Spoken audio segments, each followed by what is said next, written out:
the right link. We're in the right place. We're in the right place. Hey, Gareth, how are you? Zach, what's going on, buddy? What's up, brother? Well, yeah, I've been really busy. The last 4 meetings I wasn't able to attend because one thing after another, you know. I've got I'm selling some real estate, really takes some real time. That's one thing. I've got other projects ongoing. Yeah. You know, sometimes these things just take precedence in terms of money. Yeah. Sure. Totally get it. You know. Good. Well, good to see you. Glenn, Yeah. good to see you too, bro. Hey, how's it going, Zach? It's going well. I'm gonna post in our Facebook group here. So just give me 1 second. See, there it is right there. So it's like, there's one call, real estate again. I can put that off for a minute or two. Yeah, no worries. You're good. Yeah. We're trying to give everyone a couple minutes to kind of join up in here as they can. I'm going to post this guy into There you go. into our Facebook group. Then we'll roll from there. Recording in progress. Yeah, we got Robert next to me today. Robert, Nope. you good? We good now? Yep. All right. Yeah, let me put myself on mute. Not you.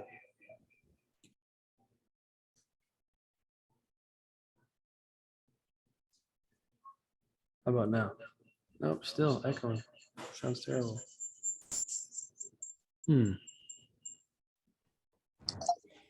Zach, do you have 2 devices on? Yeah, we do. Meet Robert's next to me, but he's good. No worries.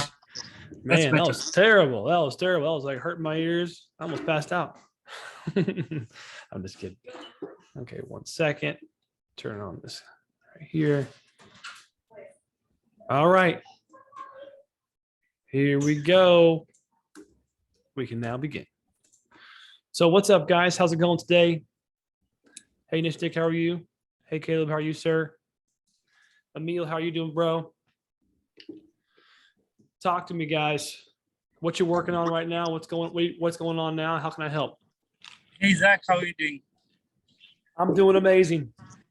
Fine. So I've got a sort of a bittersweet month this time. Oh, yeah? I've had probably my best number of sales in a month that I've ever had. I got about 17 deals this month. Oh, wow. The sad part is that I haven't got any VTPS deals. Yeah, I understand. What are you selling over there again? You're selling reputation management, you said? Yep. So there's a mix. Some was reputation, some was SEO, some was websites, some we got access to some world first PPC technology that's really given us an edge. So that's working really, really well. Cool. What kind of PPC technology are you referring to? So basically, I think every PPC, every person who's running PPC has got one problem. They don't have a clue what their competition is doing. There was no tool that exists that can monitor real time in Google. You've got SpyFu and iSpy and all of that, but the data is rubbish.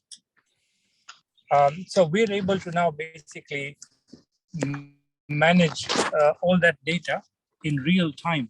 So what I do is I run a PPC report. Every 2 hours in the day, it goes and scans. We're able to tell who the competition is, exactly what the landing pages are, their full ad copy, how many times their ads are seen, what time of the day, so you can plan your time slots for your ad accordingly when there's least competition, things like that. So what's an example? Like, give us an example of relevancy here. Like how this. Yeah, sure. So one example is, for example, one of my clients, she is a dress designer selling Indian wedding clothes. And so she's got stiff competition online. We were running smart ad campaigns for her and they were converting okay. Then she asked me to run the report. We ran it for a week. We analyzed her. There were 4 competitors above her in the Google ads. between them, their ads were seen 400 times. And my client's ads only 47 times in the same period. So that means that she needed to up her budget in order to match what other people are having. And then the next thing was we looked at the content of the ads, and we missed out on 3 things that she wasn't talking about. So one was plus size dresses, the second was in-house alteration, and the third was last minute stock available. And then we were able to then adjust the ads accordingly to include the text that her competitors are having. And now she's getting even better results, including she got some inquiries from the US. Interesting. So, yeah, I'm always heavily interested in PPC stuff. Now, tell me this though. So is this tool pulling data as like what are searches that you are not currently bidding for and your competitors are, and here's what you're missing, therefore like you should consider these keywords also? Or is it more okay? So you have a set of keywords you would put in, the location you would put in, and then the device type like desktop or mobile, and then the frequency of the check. So I generally, when I run a report like this, I would do like every 2-hourly check. And then we can get the related search terms that we have not put in the system to track. It'll try and tell us that, look, related to what you've got, here are the search terms, and this is the number of times the ads were seen in the same period of time. Okay, interesting. So are you guys running broad match only, or is it phrase match or exact match? What when it comes to those kind of campaigns? No, these are not for campaigns. These are just to check the actual keyword you put in. That would be exact match, I suppose. Okay. I'm asking because I'm always, interested because we run campaigns, and whether it's for software or for other stuff, and it's highly relevant for services like guys like you providing services. In your case, you're showing an example of a lady who's selling dresses, right? But the things you learn there are still true for the platform, right? For any business. So we figured out 2 other use cases for it. If I can just quickly explain, one is obviously this competition reporting, right? But the second is brand monitoring, to see who is competing on your brand name. So for example, if Burger King wants to check that McDonald's are bidding on their brand name, so we can run like a not so often, but maybe twice a day or something like that, check throughout the month, and we'll be able to pick out. It's okay. Sorry, I'm gonna get this. You can pick out who is bidding on your brand name. And the second thing is a franchise compliance report. So many companies in the US, especially, they don't allow the franchisees to advertise across each other's proper areas, right? And they often have fines in place, but they can't enforce. So with this tool, there's an actual use case where one franchise company fined a franchisee $500,000 because every time they messed up, the fine was $5,000. Now you have documentary evidence of when they did it, how many times they did it. They were fined $500,000. So the franchise companies love this tool as well, because now finally it's clear how they can track. I'm sure the relationship between that franchisee and the franchisor was really good after that. Jeez. Yes, I'm sure it is. Yeah, right. I'm sure it is. Okay, interesting. But then, what's this tool you're referring to? I'm listening to the use cases, I guess, but why did I ask you what the tool is you're using? So the tool is actually a custom tool developed by a PPC agency. They were the world's largest white label PPC agency for only for agencies. They don't deal with end clients like that directly. Then the guy who owned it, he sold it. He's here in the UK, and he developed this tool because he saw the gap in the market, that there's nothing that exists for this. And now I've purchased a second tool that goes along with this. And that the second tool basically helps you cut down the cost of acquisition by about 30%. And the way they've done it is very, very clever. They've used big data. They used artificial intelligence, and they're able to look at the search phrases that are non-converting and then add them to a negative keyword list. Gotcha. That's all the tool does. So normally what I do is, when I get the search phrases, I see they're not working, I put them onto the negative keyword, but after they've already paid for it. This thing does it in it analyzes various other ads campaigns, and then does it on your account for you.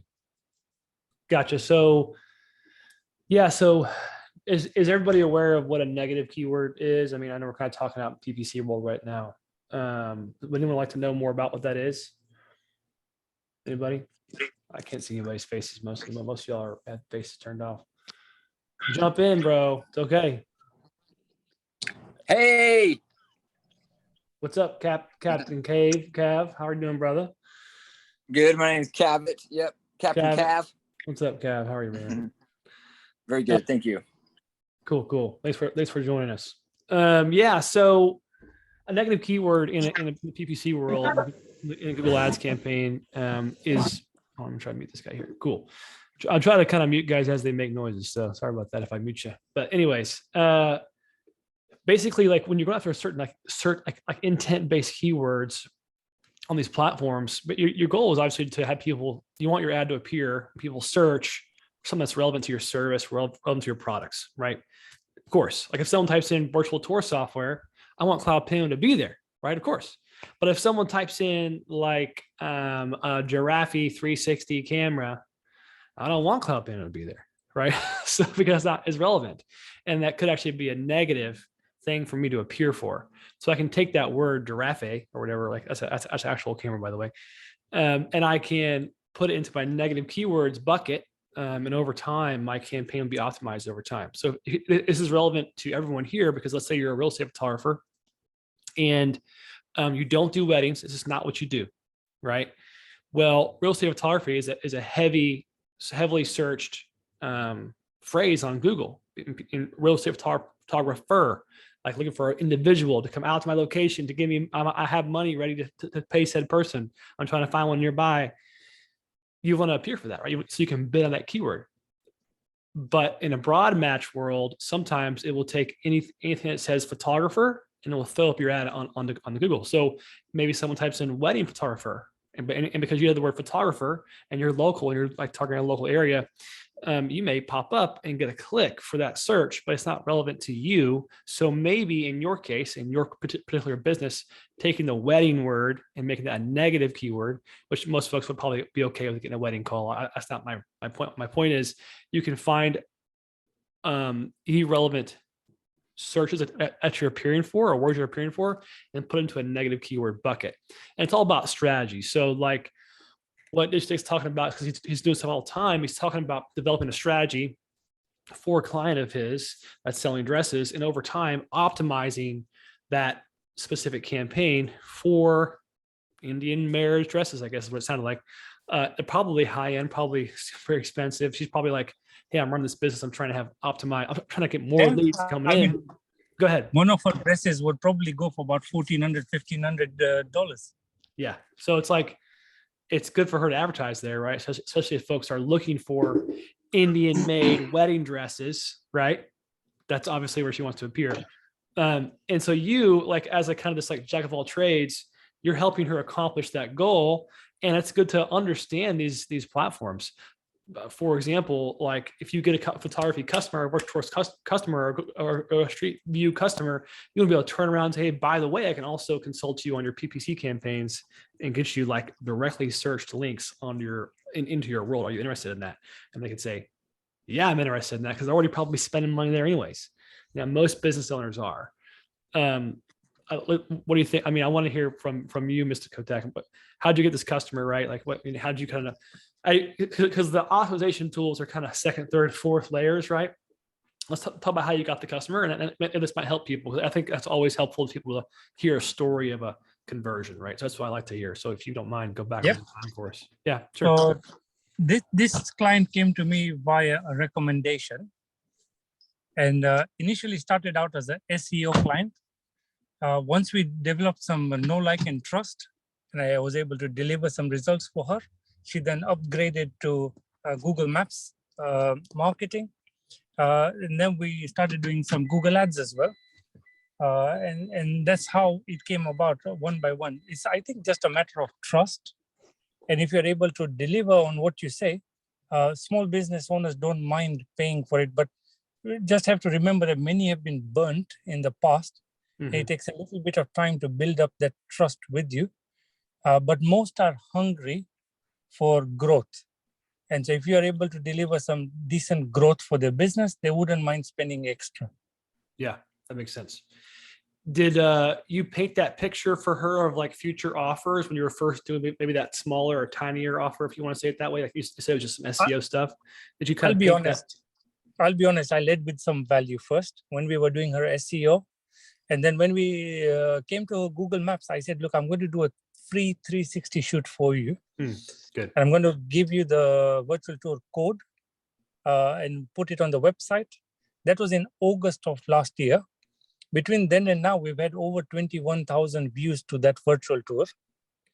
And then I also put it up on the Street View, where she's got about 15,000 views on the Street View separately. So she is very, very happy. I've managed to retain her. It didn't cost me anything extra than a couple of minutes of my time. Sure. To set up the thing. I still use an Insta360 1x2, so the quality is not the best, but it's functional. It does the job, and I think she's very happy that I can show her the stats for the analytics of how many views she's having. Nice. It makes a difference. Nice. Yeah, so you have a local marketing agency angle. That's your thing, right? Like I'm local market. This is what I love about. This is where I think a lot of people can plug in this service very, very easily. It's just like you decide to use it as something of a rapport building. Like I'm going to give you this photo for free. Like let's just do it for free, just to get some stats up because you had these other offers you were like kind of like willing and able to do, but maybe you didn't feel like you were ready to offer them just yet. So you try to build that rapport bucket out as I talk about. So I like that. That's great. That's a great idea. I do feel like that's a simple way to go about it. Yeah, the best thing out of it was she's just given me a referral to another potential client. So that's the ultimate circle. You want a client coming in as a referral, ending up giving you a referral, which is brilliant. Nice. Have you been able to, sorry to jump in there, but you mentioned the Google views. I've gotten huge amounts on certain tours. Have you been able to decipher how many of those are just bots that are kind of crawling over the sites and getting the tours? Because sometimes they seem extremely high. Like I did a hotel last month and the thing has like 25,000 views and it's in the Olympic Peninsula. So a very touristy area, but outside of it, it seems extremely high. Are you able to decipher that or is there a way to do that?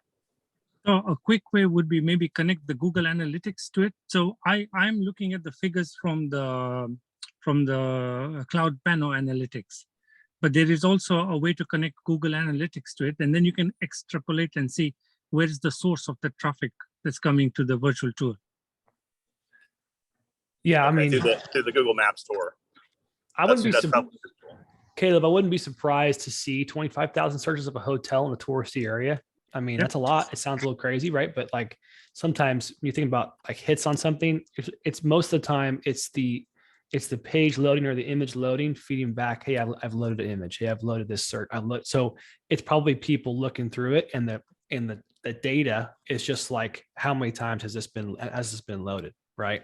So that's maybe why it may seem high, but man, hotels in a touristy area, like they get searched a lot. They get a lot of hits, a lot of clicks, a lot of consideration. And look at this room, look at this room. So maybe that's why. I'm not saying it's wrong or right. I don't know. I'm just my speculating, I guess. So I had one client who got 6 hotels in the city in London. So I went and did one virtual tour, paid gig. They loved it. So they made me go into another one. Unfortunately, that hotel was brand new and it was not fully finished. So I couldn't complete the reception and all that. So I'm going to go back and do it again with the new stuff in. But the hotels are a great niche to be in. Absolutely. Cool. For sure. And I'm talking with a couple of other people in my niche that are not hotels, and they're creating personas, which is super common from what I understand. But let's say they have 40 different personas. They want to appeal to Gen Z young people in the trades or Gen Z females in healthcare. And so they're actually going to be creating landing pages for each of those personas. And we're going to unbundle the tours and put them separately so they can read that analytics data out. But they're going to create landing pages for each of those 43 personas. So there's a lot of information to feedback, not only off of our tours, but also with that, putting that Google link in there. Sounds very interesting. Interesting. I So, tell you, yeah. I tell you one thing that I faced recently when it comes to hotels, if I can share, is Sure. the hotel that I was working with, they use a booking system which linked to their property management system. They wanted to track conversions from Google Ads coming to the website, going through the third-party booking system, and track that as a conversion. And I kid you not, it's taken us a month plus working with Google, etc., and we've still not been able to figure it. But one thing worked for me. In the process, Google reached out to me and asked me to take part in a pilot program for the hotel ads program. Now, who's familiar with Google Hotel Ads? Not me. Not me. Not using it. Okay. Yeah. So Google have a separate program called Hotel Ads program. So if you go to google.com/travel, that's a dedicated mini section for, like you have Google Flights, there's Google Mhm. Travel. And on Gotcha. Google Travel, you'll find every hotel that's listed is there, has a dedicated page, etc. But in there, the booking links are usually paid, like booking.com, hotels.com, Mhm. Trivago, and things like that. Those guys pay to be listed on your page, and then you have to pay them a commission when somebody books through. It's a very clever model. So by running your own ads, you can have your own hotel booking system coming up in the same area. And you can get two versions. There's also a free version which Google started during the pandemic to support hotels. So I took part in this hotel ads program. Very simple to do. I added the booking system and the details to Google. They did it for me. And we are now starting to run 20 pence clicks to the hotels now. Wait, say that last part again. I didn't understand. 20 pence cost per click. That's the cost 20 of the click. 20 cents. I'm 20 pence. translate of, to American for me. Translate to redneck for me. Okay. 25 cents of a dollar. Okay. Gotcha. Cool. Okay. That's direct going to the booking system. It doesn't go to the website. You click it, it goes to the booking system and people can book in. Gotcha. So they have a pre-built booking system that it's like Yes. fully Google owned, and they control the whole process. Got it. Yeah. So you kind of see this with Facebook forms, like every once in a while, they have a product dedicated that basically Google takes care of all the all the little things, and they send you the booking at the end of it, and they get credit. Obviously, they track that. And they charge them money for it. Got it. Makes sense. Yeah, so it's probably really important to the hotel, but I'm sure it's depends on who, what type of customer that is and who you're working with, et cetera. So but also if you're going to be working with a hotel or pitching them on a virtual tour, say, hey, have you guys seen the Google's version of the hotel booking system? That's a really big deal. Y'all should check that out. Now you're having a conversation about it, and it's a way to build rapport and build authority like really well. So I like that. That's great. That's cool. Even if you've never done it before, right? I've just given a little website audit and an online presence audit for another hotel, which is not in the city, it's somewhere in the rural area, but it's got several lodges in their place. They got 65 acres of land. So my proposal, one of the things will be virtual tours for each one of the properties they've got on their piece of land. So I think I've got 6 or 7 properties that people can book. Yeah. Okay.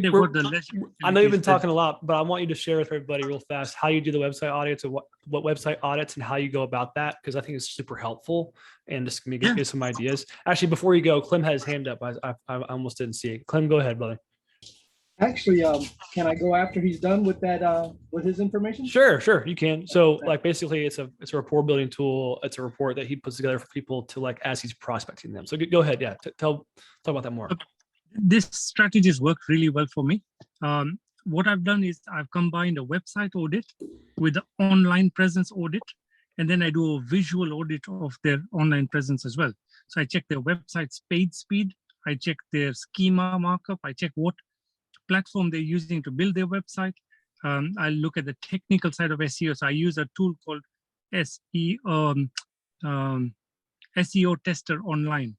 Mm-hmm. There are many tools you can get online to do an audit. The main thing is you need to catch the areas where they're weak. So for example, I came across an e-commerce website that's having, I think, 40-second page load speed. 40 seconds is bonkers because I showed them a Cloudflare report, which says at 2.4 seconds, your conversion rate's 1.9. At 5.5 seconds or 5.7 seconds, something like that, your conversion rate drops below 0.6. Imagine what it is at 42 seconds. Yeah. Hardly much.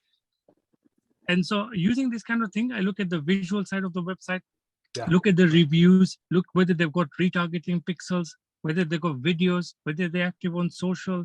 It's just a quick 20-minute sort of a thing with them. But I've got loads of clients from doing free audits like this. Yeah, that's great. So then like you kind of know what to look for, what places they're missing. And all of a sudden they're like, well, this guy spent some time looking at my site, tell me that I don't have my Google Pixel put in the right spot. All right, I'll at least answer him and tell him thank you. Right. So, I mean, it's a really cool strategy, right? And there's like automatic tools that can just like pump these out, right? And then you see, okay, so in the red, you'll see like, you basically you send a Loom video of you reading through the audit, and you send it over. It's like hopefully fast, right? And then if you have say 100 targets, you work through 10 a day or whatever. 10 days later, you got meetings booked because you got. Honestly speaking, you don't even need so much volume. If you find the right market, maybe even just 5-10 videos a day, you will start getting some, because you have to be able to follow up with all of them as well. Yeah. So what we do internally on our side, we have a CRM that's just like sequences, but that are behind every email. So say our first one is that free audit email with the Loom video, that's like custom for them. And then I'll just tag a sequence or add a sequence to it. In 3 days, if no response, send this email, next email. One tip I can give is, and they're gonna know you. They'll respond within 2 weeks. You got a response guaranteed. Yeah. One tool I can tell you to help improve your conversions, you use something like Send Spark or a Warm Welcome or Dub or Quick Page, one of those. So basically your video page, your landing page for the video has got calls to action, and it gives you an alert. Yeah. Or you can embed a live chat in it or whatever, So use something like that. Well, even on Loom, they got like at the very end, you can have a button that says, what's your call to action? Book a call. That can be a big button that appears at the end. So that's the new feature from them. I mean, I'm kind of, what's funny is I'm a Loom customer, and they keep adding stuff, and I just keep using it. I don't know. I'll probably pay for it forever. I don't even know. That's cool. It's like nice to look in there and just like, oh, look, I got a new feature. I'm gonna try this out. Oh, look what it does. It's like, so for example, what's nice in a video image that you put into an HTML email is that if you can put a GIF sometimes, so it's moving, a little bit of movement. It just gets more clicks. It's like, it's me doing something stupid, and oftentimes I'm in this weird face when I'm like talking on the Loom video or whatever it is. But that's me. I'm a human being. I'm human, right? It's not like some stock video of like this perfect lady who like has this perfect business outfit on and she's talking like this. That's just not as human. People like to be looked in the eye. They just do. So like, show your face, I had to shave this morning, just stuff you got to do, it's just human being stuff. Think about that. Like if you're going to go get to an interview, but yeah, so that's good. That's good stuff. Okay, cool. I want to give some more time to other folks who've been talking for a while. I love all that stuff though. I just love your strategies. So I'd like you to share those. I also love the rapport building and free things you do, the stuff that other people aren't willing to do. So now you're just full of leads. You're just full of freaking work, right? That's because you're willing to do stuff for free no one's willing to do, which I love. That's a good principle. Clem, are you still? Yeah, go ahead, buddy. Yeah, no, and thanks you for that information. I love it too. So I have two questions here. When it comes to geotag, is there a software that I need to geotag our panels, or is it automatically geotag when we use CloudPano? Not automatically on CloudPano. I'm gonna let Nish raise it, bounce this up and down. I've seen there's third-party softwares where you can add it to the image, basically. I've had a lot of success with GMB photos that we geotag. We use a software called Mass Optimizer. Can you type that on the chat so I can be able to have the right thing, please? I would appreciate that, because I would like to make sure that I'm doing it correctly. And then here's my other question then. When it comes to Google My Business, when we do the CloudPano, putting it on the business name, is it ideal to go under the Google My Business as an editor, or can I just go through Google My Panel? I'm sorry, CloudPano, and do it that way? is there an advantageous to do it one way or the other? Well, you can geotag before you upload them. You know? No, I'm not talking geotag. I got that now with that. Oh, sorry. I'm Say- talking say it again. about when it comes to putting it into Google My Business, the tour. Is it advantageous to go through the owner's editing as an editor, or can I just go to Google to CloudPano system? Is there an advantage of doing it either way? So when you go through CloudPano, you can search their My Business page and it will connect to it, right? Right. So that's what you're looking for. Yeah. Right, that I understand. But what I'm saying is, you know how you have to verify the business, and then in there, you as an owner, I can put, hey, this guy's going to be my manager, and then you Yeah. can go ahead and have access from behind. Yes. Is it better to go that route to do it, or just do it from the other? I don't think it makes a difference, but I could be wrong. But I don't think you don't have to be a user in their GMB to upload it at all. So would it matter? I don't know. I mean, I don't Now, think then so. I understand. The only reason I'm asking is because somebody mentioned that there was a company that had a tour and they couldn't delete it because they didn't know who put it, because they did it like Yeah. how we do. But if he would have done it through the owner's portal, then the owner would have access to delete whatever he wanted. So I guess by doing it by like we do through CloudPano, in the future, if the owner ever wanted to delete it, he couldn't unless he knew me personally. That could be true. It's a good question. I don't really think about deleting them. That's not. I'm like all about uploading and publishing. I'm not thinking about deleting in the future. I mean, honestly, don't even know. Maybe Well, someone's because going to dig into that. sometimes they have some 360 tours that people just create for the fun of it, and they look horrible. And Mhm. sometimes the ones that others put in are better, but it seems like the horrible one comes up first. And so Yeah. leave that out. Yeah. Um, It's a bang. so listen, Zach, I've been having great result.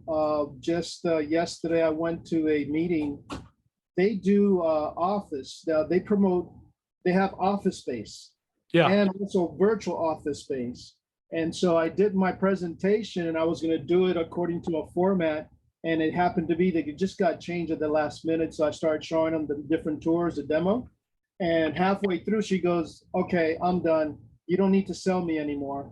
I said, I want it for all three of my buildings, and I have Nice. a fourth one coming up. So I says, well, should I call you next week to make sure that everything's all set? Because she had to take it to one more person.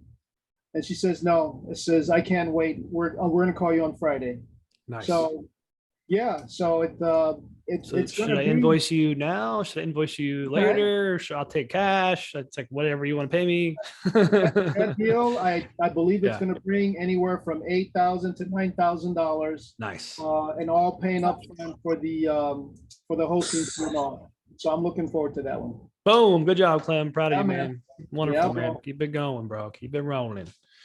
Okay. Just put it on the block for the next one. On to the next one too. I'm just kidding. All right. Good though. I'm proud of you. That's awesome. Daniel, go ahead, sir. You got your little hand up here, so I see it right here. So Yeah, thanks. I previously had the same question as Clem. I was wondering about the two different experiences, and I recently did a tour for my wife's ex-wife's retail location, and she made me a manager in her Google My Business so I could see it from the inside. And Yeah. previously, I had seen a screen grab of somebody else. I don't know how long ago it was, but it showed I want to say it showed a tab where I could upload a 360 through Google My Business. I could not see that from inside the account. And well, I do have a point about that real quick, not to cut you off. You can upload individual 360s on the, I think you can from the back, from what you were saying, the same way I'm thinking about it, from the back end of GMB. Like you just upload it if you want to, but it's not a street view, like walk around tour, if you got me. So yeah, I want to say that at one time, I don't know how long ago the screen grab was, but it did say 360 tour, but Yeah. maybe they want to force everybody to go through Street View now. I don't know. it's a good question. It is changing. It has changed quite a bit over the past year. Maybe someone else has a recent update they want to share. I'm not digging into it as much. Go ahead, Kent. Zach, I just want to ask you one other question about Go ahead. the tours. After I uploaded it through, I think through Street View. She asked me to reorder the images, and I could not see a way to do that. It was not, Street View was not taking it in the map that I created. I had 1, 2, 3, 4, Sure. but it's not appearing in Street View in that order. Is there a way to set the order? So from what I know is that they kind of upload it in a process. So it's like very painful because Google's different than the majority of, I don't know why they do it this way, but they'll upload photos first and like connections like second, or probably order is probably in the connection second sometimes. So it takes a little bit of time to propagate that. I don't know why it's like that. It drives me nuts. It's just everyone's like, why isn't it upgraded yet? So just give it some time.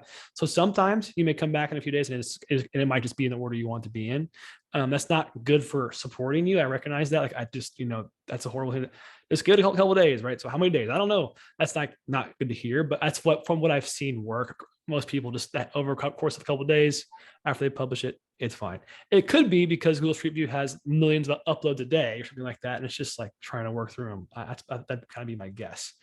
So my default answer is give it a few days. I think it'll be fine, but give it a few days, come back, we can look at it, and we can always look at it from our side too, as a dev team. If it really isn't coming in the right order, that'd be interesting to look at. And if I republish, does it overwrite it? I don't end up with two. It's supposed to. Yeah, Okay. it's supposed to overwrite it. Okay, thank you. Sure. Yeah, my rookie mistake with uploading to Street View was putting too many connections between photographs. So like they'd be faced with so many different options that it would really be hard for it to figure out which way it's going. And you want to go to one place, and you click where you want to go, and it puts you to somewhere else because you're actually connected to that other photograph. So I just like I republished with like just one connection per photograph rather than linking to all photographs, because I figured at the beginning that was going to be the best way to do it, but it's not. It takes a long time for them to do that. And I think that might be an issue in terms of uploading, in terms of the number of connections you have between photographs. Anyway, that's my half penny's worth. Yeah, I got a statement and a question. Sure, go ahead, Kent. So recently they did shut my Google My Business down. And so now it's just, they have me go over to Maps, Google Maps. So everything's working out of Google Maps and Street View. Those are the two apps that I have now. Mm-hmm. My question is, I didn't know that you could load, I'm loading Street Views, but I didn't know you could actually load a whole CloudPano into there. How do you guys do that? So we have a Google Street View editor. It's in the bottom of the editor. When you're in the editing mode, like you just click it and it changes over that mode, and you can just connect through that way. So on the desktop, it benefits if like you have say your photos are like touched up, they look beautiful, like perfect color, all that stuff, and you want to upload them from your computer right to Street View. It's kind of your best case scenario is a user editor. It's not an actual walkthrough. It's more of just individual. It is a walkthrough. It's like it connects them. It makes a little arrow and it connects to the room to the next one, just like you would on the Street View that you're referring to. Okay, I did. Yeah. Online. Okay, so the only reason why, so like you can do it on your phone. That's like free to do, and you can make those, but those aren't like necessarily touched up or like as beautiful of photos. So like there's a kind of a need for that. That's why we built that editor. Makes sense. Perfect. Thank you. No problem. Sure. Cav, go ahead, sir. I'm gonna unmute you, I guess. There you go. 360 videos, are those uploadable to Google Street View? I think so, but I think you have to use their app to do that. I've heard of folks using them. So it's not really a CloudPano thing, but I think some folks do run a video and then upload them, the entire video in a Street View. I've seen people do that. So yeah, I just don't. I've never done it, so you're probably one search away from finding out how to do it. It's worth a try. I mean, I've uploaded 360 video to a couple of tours, but I haven't uploaded those actual tours to Street View. But it'd be worth a try to see if it actually does it. It might do. I have. I've uploaded 360 videos to Google, and it's pretty decent. And it does it. And as soon as you do the video through the app, it takes a little while, but it comes right up, and it looks pretty cool. Cool. Great.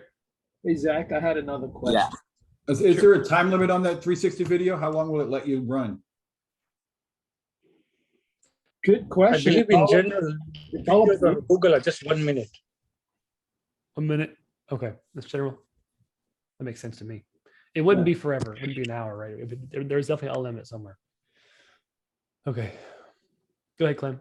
The other question, Zach. So let's say that you have a client and you're working with somebody and they love your 360, but they went ahead and they just want the 360 so they can load it up someplace else. Sure. Can they do that? You know, we just give them the link and then they'll load it up on, let's say, on their website and all that, but it'll still be on our platform. I'm talking about something separate from our platform. They can't do it without our platform, correct? I mean, if they have another 360 hosting provider or something like that, they can. You have to have a provider then. Yeah, I mean, the picture looks weird, you know, on a flat screen. You just gotta have a viewer. So you gotta have a 360 viewer. Yeah, I mean. No, that's good to know, because I hooked up partnership with the website guy that does website, and he does SEOs, and he also does Google My Business, but he does not have 360. Nice. And so we're partnering up with that. So we're going to be doing all of his customers. He's going to talk to them to see if they're interested and see how that goes. We're going to test it out for 90 days to see what kind of relationship we can have and how we can help each other. I might have a way to put 360 panos on a conventional website. Yeah, you can embed any CloudPano photo as well. And there's also some WordPress plugins out there. There's stuff out there that exists. But if you want to share, you're welcome to share, Howard. Cool. Anybody else want to ask any questions and bring them to the table? I'd love to be able to serve in that way if I can. Let's see. I've got one question about how teams work on the back end. Sure. Because I'm just investigating that right now for a potential customer in terms of what kind of access do they have in terms of teams. Let's say, for example, we start with a 360 video as the base, and then using CSS, I add some stuff to the screen, but it requires that it's data that they have to fill out. You see what I'm saying? Do they have access through Teams to do that, or does somebody with permissions, only like user permissions, like myself, for example, would have access to be able to change the data in a CSS skin or overlay? You know what I'm saying? Yeah. So good question. So I'm gonna try to answer it so that everyone can understand how Teams works. So Teams typically is a bundle of users who can edit whatever they want, whatever tours they want together, right? You can clone into a team. You can add any tour you want into a team. Think of it as a folder, right? Like folder access, right? And if you can add someone to your team, then they have edit access, or they have just view only access. So let's say hypothetically, you have a team of property managers and they all want to use the virtual tours, and they want to do certain things, but half of them are wing nuts and you don't want them to edit or touch anything, right? You just make them view only, right? So like they're view only, and like this person is edit, like he's the editor, he's the person who kind of owns that. There's a team owner, and there's like editors, and there's viewers, and you can toggle it. It's really easy. Now, but the way we do it now is like if we go to enterprise customers, which they have like 5 people on their team, etc. We add them all as Pro Plus users, and we put them all on the same team. And we even do like things like enterprise rules and all kinds, like if it's a high volume amount of tours being created, and we want to have the same logo, the same thing every time, we can do that for every single tour they make. Now there's press and publish, it's just like happening automatically, so it's kind of cool. But what you're saying, it sounds like, and I could be wrong, but it sounds like you wanted to put, like you mentioned CSS. When you put third-party JavaScript, so CSS and JavaScript are 2 different things. So like JavaScript is so when I put, like say it's a third-party form on JavaScript, and it's JavaScript, and it pops up on the 360. Well, that's cool, because then if someone types in their information, that third party gets that data, and they can do with it whatever they want. It doesn't really matter if they're a member of a team or not. It doesn't really matter if they have edit access or not. Now, if they want to change that script, and you got to have editor access, right? So what we like to do, is work alongside, our guys. So if you guys say you have a big customer, they want 5 accounts. But maybe they don't want 5 Pro Plus accounts. They just want you to say, hey, listen, instead of you having like one, you can have like one, a lower tier or like a bulk. Like if you buy Pro Plus in bulk, we'll give you a discount, right? We'll work on a deal, right? So, but right now the way it's worked, the way that the development is set up is that you got to be a Pro Plus user to be on the team, right? Now, if you sell 5 accounts and like, hey, I'm trying to work a deal here. I'm trying to make a good margin on each one of these accounts. What do you think? What can you do with me? We'll work a deal with you. Obviously, we want to have as many folks as we can on the platform using it every day for a lot of stuff. Yeah, I mean, I'll put it in context. Really, what I'm working with. I work with a number of commercial real estate brokers, some really huge people doing billions of dollars worth of business. And one of the people I'm working with right now in terms of doing 360s is they've got 80 offices around the country in Canada, for example. And they do a lot of commercial real estate. And the object, for example, a good example of a use case would be each office has will have its own team, right? Yep. But each team member in the team is able to set up an in-spin live video conference with a potential buyer or seller. Yeah. Right. Or perhaps get a lawyer and a buyer together. Yeah. In the spin type of thing. So I mean, these are big deals. Hundreds of units at a time. Yeah. And it really does warrant its own complete thing. And what gave me the idea was the auto thing, right? Because I was thinking, God, that would work so well for that. So I started reverse pitching these guys, and somebody bit. So I was like, okay, so let's see what that looks like. Yeah. So I've designed basically a landing page. They have things very similar to like integrations, like the auto dealerships have, but they have the same thing for real estate, right? Yeah. Like LoopNet, for example, is one for real estate. Yeah. Okay, so they would click on that. It would come up. All the information is there that they usually put on the website. There's a lot more information that goes into a real estate website than for a car, for example, right? Tons and tons and tons of data. So I've been able, because I am in real estate and I know what I'm looking for in terms of if I'm buying it, right? What kind of information I need. And so basically I created a skin that sits over the pano, right? With different data that comes up specific to that specific property, including a ticker which runs across the top, giving investment highlights and stuff like that. Nice. Which is all not necessarily JavaScript, but perhaps CSS. Yeah. Some of it's just styling. Yeah. But each individual office, obviously, there's not enough manpower on the planet to be able to put in the thousands and thousands and thousands of properties that they actually go through a single year, because it has to be done by the office. Yeah. Right. So they have to have a specific way of actually putting in the data. The person who usually puts the data into the system is the one that's going to have to do that. Yeah. Right. Yeah. And I mean, individual and person, each agent is going to have the ability to meet people in the spin. Yeah. Right. Live. So they need to control that. Yeah. We can work a deal. It was like, office number one, how are you structuring each, how do you structure the accounts, et cetera. We'd love to work alongside you and figure it out. I mean, I'm easy, well, we can make it happen. We already do that kind of stuff. Like we're already doing it, so if you strike a big deal with someone, like, come on, let's go do it. Let's go build this thing together. Well, that's what I thought. I mean, I gave them the apps, the top of I didn't skimp on anything. I just said, right, this is it. Yeah. Got a meeting with them next week to talk about how much it's going to cost. And I was like, shit, I don't know. It's going to cost you $100,000 to set up. Right? Because they got the money. It's not like they don't have the money. And then it's like $3,000 a month per office. There you go. Yeah. And then just keep that going. And then there's another 20 or 30 of the same companies out there. So that's what I was planning on. But we'll see, small steps at a time. But that's what I was thinking. So you can actually do that. That was my question about how it operates in terms of teams. How you finagle that to make that the workflow is really easy, because it's key, right? The workflow is key. If it's too complicated, they're not going to have time to do that. They might be running 2 or 3 deals at a time, each agent.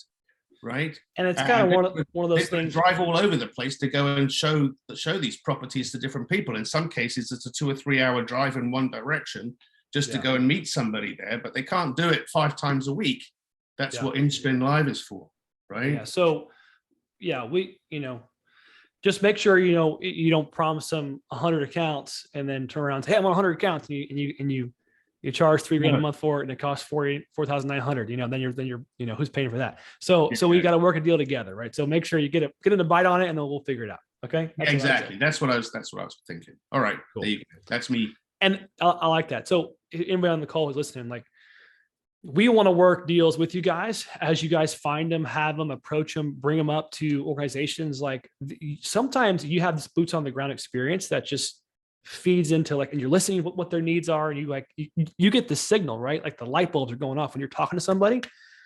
We're over here doing our best to serve people, take care of customers, whatever. But the light bulb, like fitting to offer what somebody needs, that's like where the magic happens. I call it, like, there's like price serendipity. It's a new phrase I'm using. Price serendipity. You can do that and come back to it and say, hey, I got these guys on the hook. They're going to probably bite for this amount per month, per office, per location, whatever it is. What can you give me? But they're going to need three accounts each location. How can you help me out, Zach?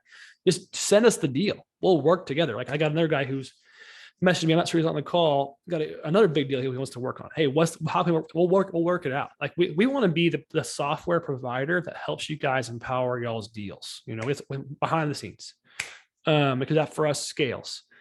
We can't be in every office and every sales meeting with you guys. We don't have enough people. There's thousands of different niches and opportunities. It's just too many. It's a gazillion, right? So go build, create the opportunity.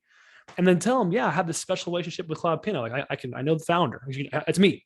I'm not unfindable. I'm like right here. And I think that's cool for y'all, because it creates infinite opportunity from a technology standpoint. Can we do anything? Yeah. Can we do everything? No. So know that's true. Use the tools we have built. Go build offers. Go pitch people, and then be an entrepreneur. Be thinking, like, take ownership of that. It's like, we love that kind of stuff. And sometimes it works out really well. I mean, I've flown around the country sometimes trying to pitch deals, big deals, right? And they don't always work out, but sometimes they do. So if you're already there in the office, like, let's do it. We love that kind of stuff. Hey, Gareth, I'm in real estate as well, and you obviously are a lot smarter than me with technology. I heard some of the stuff you were saying. Wouldn't it? About that. I know. He's a normal guy like me and you. I understand you'd have to have an individual to do all the CloudPanos and stuff, but wouldn't you be able to pull the information from an IDX? See, I don't know what you mean. So I'm not that good at technology. What's an IDX? An IDX is the feed that you get for all the real estate listings to go to your website. No, I don't do that. This is commercial realty, right? So in this case, each individual deal comes up. So a seller would go to the realtor that they know. They usually bought the property in the original place from that particular dealer or that realtor, that brokerage, and they upload the data in. There wouldn't be any pulling data in, because each deal changes month by month, right? So it's all based on what your last 12 months of income is looking like. They're income properties, right? Some of them are like 300 or 400 units. Right. Like $60-70 million a pop. Gotcha. Right. And so there's a lot of work that goes into doing that. There's a team that sits in they have a big team that goes and focuses on that, and all that information comes in. But then there's also the back end problem that they have is smoothing out their workflow. And I figured out how to do that with CloudPano, right? In terms of, just makes their workflow much easier in terms of getting through specific deals, right? Because I've actually bought properties like that myself. So I know what kind of pain points there are. Right. So like making it easier for somebody to drop an offer into the pot. So let's just say you're buying 20 units or something like that. There's a link that you can do that goes directly to their specific website where you can drop in an offer, type of thing. So, but all of that has to happen simultaneously, not on the fly, but they actually have to be the ones that actually fill out that data, because unless you're in the office, there's no way you would know that data.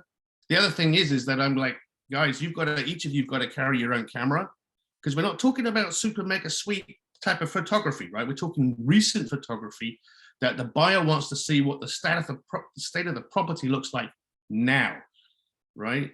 So if it's a bad day, if the sun's not out, doesn't really matter. It's just it's a short, sweet in and out, 3 or 4 panos per property, maybe 3 or 4 interior panos per property, maybe 3 or 4 static photos, and that's it. Right. So super quick. They have to do that themselves. They were kind of surprised when I said, no, you have to do it yourself. I'm not driving to Kentucky, or I'm not finding somebody to go and do that. What's the point? That's just a waste of your money and my time, right? You've got to do it. So I'll show you how to do it, but you've got to do it. And that's where the Teams question comes in, because then they've got to start uploading it, but it's got to go into a specific corporate identity format, which I've created. So we can apply those as what we call enterprise rules. So think about your teams, like so 2 teams. So I mentioned that folder a moment ago. How the folder is like you can have access to it, et cetera. Well, we have built a big back end of what's called enterprise rules. And what you don't have to call it enterprise rules. Forget that word. It's just rules for a team. Okay, that does take some custom, clicking around. We have to do some stuff on our back end and make sure it's perfect. But that CSS you mentioned, that you built, you build it one time. You don't have to apply it to 1,000 properties. We can apply it to one rule, and it will apply to that team for the remainder of the account. Does that make sense? Yeah, that's totally right. I mean, that's what I've done. What I've done is I've designed a skin or an overlay, which is their corporate identity. Yeah. And it's the same for every it meets their colors. Yeah. So like they have color needs, they have requirement. We've been through all this. This is why we did this. Yeah. It's like we build these things because customers like need them, right? We have to have custom CSS. Okay, well, let's go with everybody. So like that's what we're talking about. So I think this is very interesting. You're bringing this up, and I want to kind of zoom out for a moment. So Garrett's he's in the spin reseller program. He's locked in what we're doing. He sees all the tools we're using. He knows what's going on, right? When you're newer, you're kind of thinking, I'm just trying to make some virtual tours, make some money. I get it. Like, I understand. Go get some paper. I get it. Get some money. But he has an experience that he's felt the pain in. So whatever the experience is, he's felt this pain, and then he's also experienced the technology and think, well, I can bring these two together and relieve pain. And probably if I can relieve enough pain, I can get paid well for it. That's just like how entrepreneurship works, right? So keep in mind, like what you learn and be exposed to, whether it's CloudPano technology or anything. Like we heard Nishik earlier talking about all the different kind of tools he's tried and played with, and he's been built offers and helped his customers with it. Just got to keep your eyes up and you're like mind open to what we could do with this technology and how we could partner, right? And I'm serious when I say like we are here to partner with you guys and help you guys. Like I mentioned, I made a video yesterday of like, we want to be in your package. We want to be in your offers. Well, let's work a deal where the margins make sense for you, right? So if the margin doesn't make sense for you, you shouldn't do it. But you got to ask us, like talk to us. Hey, can you do this? Can you do this? And every once in a while, we look back to you right away. So that's a crazy question. He's asking me like, can I convert my 360 video into a 3D like model and put it to YouTube, and then also have it go to like the, I don't know. I mean, Mark Zuckerberg's front desk. Like, I know I can't do all that, but sometimes they get these crazy requests. But there's a lot of stuff you can already do that. And I think what Gareth is using the tools, the custom CSS, et cetera, and thinking, I can just apply this to every single one. Okay, got it. I can meet this need and meet the requirements. How much can I charge for this? Let's go pitch it and build the offer together. The thing about it is that I'm not limiting myself to the stuff that I don't know, right? It's the same. It's one of those maxims that you have. I don't know what I don't know, but that's not going to stop me from going, right? Yeah. So I went for this. I actually built an entire website just for this pitch, right? Nice. Because I wanted to be able to show them the interactivity of what it is in the pitch. And you can't do that in an email, right? Yeah. So it's a full color, full blown, single page pitch with the bells and whistles and everything like that. And it shows them exactly what it's going to look like and how it's going to work. Some of it, I have no clue if it'll work. I've just put it in there anyway. I mean, at the last minute I could say, nah, we tried that, didn't work. Oh, gosh. I mean, yeah. So like imagine a world, well, for me, like I'm not a developer, right? So like I own a software company. I am not a developer. I do 0 lines of code. I know how to do bold. I know how to make bold happen. Okay. I don't know how to do anything else though. And the reason why is because I go to people who are experts, say, hey, can you do this? Yeah. And they say, yes, I can. All right, cool. Then I'm going to tell them, yes, we can do it. So that's it. That's all I have to do. I have to just ask the right person. I don't have to know how to do it. That's irrelevant to that person, to the customer. They don't care if it's me that does it. If it's somebody overseas that does it, they don't care. Like when all of a sudden it's time for the photos to be shot and someone else, hey, I'm with Zach Calhoun's photography company. They're like, okay, here's the location. Great. And he's doing it. I don't have to do it. They don't care if it's me or somebody else. I think that's important. So like we do get caught up in like having to know how to do it all of ourselves. And some stuff I do myself because I like to do it or whatever, but we don't have to know how to do it to say, yes, let's go try it, kind of deal. I totally agree. It was the same with me when I was buying some real estate, some really big stuff. And I didn't know what I was doing, but it didn't stop me. I mean, I did spend a couple of months pulling my hair out every single day with a new firefight, not knowing like, oh crap, how do I syndicate this? So, how do I find an investor? Where do I get an investor from? I haven't even gotten an investor. Like, where do I find this stuff out as you go? Yeah. Real estate is a good example. Yeah. And that's basically it. That's where I came like, so I do the same. I have the same attitude towards tax. Don't tell anybody. It's kind of like, they say pay by this date and you go, pay whenever. And what are they going to do? Hey, don't do anything. you just pay it. That's funny. Yeah. You pay what you pay the fee, you pay the penalty, and you're like, okay, move on. Yeah. If they fine you, it's usually less than the money you paid an accountant to do the extension in the first place. That's what I found. Yeah, it's funny. Well, I'm in, I'll tell you, I'm in under contract for a deal right now, for a commercial project, real estate deal, and I don't know a ton of stuff. I'm learning a ton of stuff as we go. I'm literally going to my partners and saying, hey, how do we, like, what does that even mean? I don't even understand what that. Yeah, what does that even mean? What's this square on the plans? Like, I don't know what this is. Why is my contract 80 pages long? Yeah, I mean, I'm just like, but that ain't gonna stop me, bro. I'm good. I'm moving forward, bro. We're gonna do this thing. We're gonna make it work. We're gonna figure it out as we go. That's why you need a good lawyer. You need a good people who's got it. That's what you're saying, right? You got to have the people that's going to be able to pull it out. It's the same with the software thing. It's definitely possible. Everything is possible, pretty much. It just depends on how much. Yeah, that's very true. So that's a good point. So I know I say on these calls, like, we'll do anything, let's work a deal, but it's got to make sense for us financially. If it's $5, we ain't doing it. Like, I'm just saying, at some point you got to start saying no to stuff and start saying yes to the big stuff. That's what they said to me. That's what they said to me this week was like, we'd love to do that. In fact, they said, I'm going to send it out. We're going to send it out. And I said, no, wait a minute. We haven't talked about money or time, right? And he goes, oh. I said, well, it's not free, right? Okay, and he goes, yeah, I know. So it's kind of like, this is going to take time to do, at least a month. Then there's going to be 3 payments, right? One when we start, that's your kit and caboodle to get started, right? One in the first end of the first month, the second payment, where now we're going to validation and testing, right? And then the third payment when it's launched. That's kind of how I figured it would go. It might not, but I'm just pulling stuff out of the air, right? That's right. You know what? I charge a setup fee in automotive because I read about it in the book. It said, don't forget to charge a setup fee. I was like, wait, what's that? It's going to increase your margin by 20%. And you say it at the last second. By the way, it's also a setup fee. And everyone's like, okay, that's fine. No one's ever balked at a setup fee. And I just, everyone in like here should, like, you should do this right now. As you sell something, right before you finish about to sign the PO, oh, by the way, there's a setup fee or a trip, for an extra $400 or whatever. Well, congratulations. I just made you an extra $5,000 a year probably. And it's just like, no one minds it. Right. So like working on being able to slide in stuff into an offer that it makes sense. There's a reason why you have it. It's, you spend more time, you spend more effort. You can justify it very easily.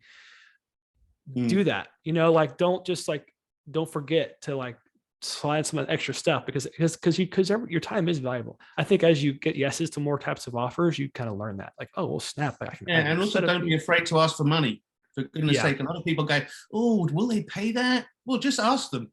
And ask for a lot. They can always go, ooh. And then it's not a question of whether you're going to get the deal. Now it's just a negotiation. Yeah, right? That's funny.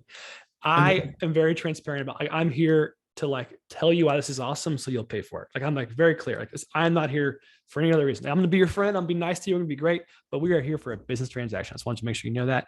And I'm clear about it. Like, I don't, I think people respect that. I'm not here to. Oh, they do. They totally do. And you'll find that. I mean, I've come across some heavy hitters, and the one thing that they all have in common is that they are straight up front.